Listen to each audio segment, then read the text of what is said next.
ఆంధ్రదేశంలో నరసింహోపాసనం చాలా విశేషం. నరసింహస్వామి వారి కథ వింటే ఏం చెప్తారంటే, ప్రహ్లాదోపాఖ్యానాన్ని, నరసింహస్వామి వారి ఆవిర్భావాన్ని విని పానకం తాగితే, నైవేద్యం పెట్టిన పానకం పుచ్చుకుంటే తరువుకొస్తున్న గుండె జబ్బు కూడా ఆగిపోతుంది. అంత గొప్ప స్వరూపం. షట్కాల శివ పూజ ఎలా ఉంటుందో అలా షట్కాలముల యందు పూజ అందుకునేటటువంటి మహానుభావుడు. విష్ణు స్వరూపంలో ప్రదోష వేళ కూడా దర్శనం చేయడానికి యోగ్యమైన స్వరూపం నరసింహస్వరూపం. ఆ నరసింహస్వరూపాన్ని దర్శనం చెయ్యాలని పద్మపాదాచార్యుల వారు నరసింహస్వామి వారి మంత్రాన్ని పొంది అరణ్యానికి వెళ్లి తపస్సుకి కూర్చుంటే, అరణ్యంలో తిరుగుతున్నటువంటి ఒక ఏమీ తెలియని కిరాతుడు ఒకడు వచ్చి, పంతులు గారు మీరు ఎందుకు కూర్చున్నారు ఇక్కడ అన్నాడు. నరసింహస్వామి ప్రత్యక్షం అవ్వాలని తపస్సు చేస్తానన్నారు. నరసింహం అంటే ఏమిటి? అరణ్యంలో చాలా కాలం నుంచి తిరుగుతున్నాను, దానికి తపస్సు ఎందుకు, నేను తీసుకొస్తాను చెప్పండి అన్నాడు. విడిచిపెట్టట్లేదని ఆయన అన్నారు. కింద మనుష్యుడు పైన సింహం, ఆయన కోసం అన్నారు. అది ఈ అడవిలో ఉందా అన్నాడు. ఈ అడవిలో ఉంది అన్నారు. అయితే నేను తీసుకొస్తానులేండి, దానికి తపస్సు ఎందుకన్నారు. ఆయన నవ్వి అన్నారు, నువ్వు తీసుకురాగలవా?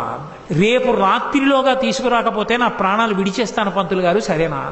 అయ్య బాబోయ్, వీడు లేనిపోని ప్రతిజ్ఞ చేస్తున్నాడని అలాగే లే అన్నారు. ఇక ఆ కిరాతుడు అరణ్యంలో తిరుగుతూ నరసింహం, కింద నరుడు పైన సింహం, కింద నరుడు పైన సింహం అంటూ చూస్తున్నాడు అడివంతా. మరునాడు సాయంకాలం ప్రదోష వేళ అయిపోయింది, కనపడలేదు. అక్కడ బ్రాహ్మణుడికి మాట ఇచ్చాను, తీసుకెళ్లలేకపోయానని చెప్పి చెట్టు తీగలు తెచ్చి ఉరితాడు పోసుకుందామని చెట్టు కొమ్మకి ఉరి పోసుకుంటున్నాడు. నరసింహస్వామి వారు ఆవిర్భవించి వచ్చి దర్శనమిచ్చారు. ఓసి దిక్కుమాలిన మృగమా, ఇంతసేపటి నుంచి వెతుకుతున్నానా, బ్రాహ్మణుడికి చూపిస్తానని ఎక్కడ దాక్కున్నావే అని చేతిలో ఉన్న తీగలు తీసి నరసింహస్వామిని కట్టి ఈడుచుకొచ్చాడు. ఈడుచుకొచ్చి పద్మపాదాచార్యుల వారి దగ్గర నించోబెట్టాడు. ఆయనకేం కనపడలేదు. ఏమిటి నరసింహస్వామి వచ్చారంటే ఏమిటన్నారు. రాకపోవడం ఏమిటి, నిన్న నుంచి వెతుకుతున్నాను నిద్రాహారం లేకుండా, ఇగో ఇప్పుడు దొరికింది, సాయంకాలం చచ్చిపోదామంటే అన్నారు. ఈయనకి కనపడదు, ఆయనేమో ఇదిగో అంటారు.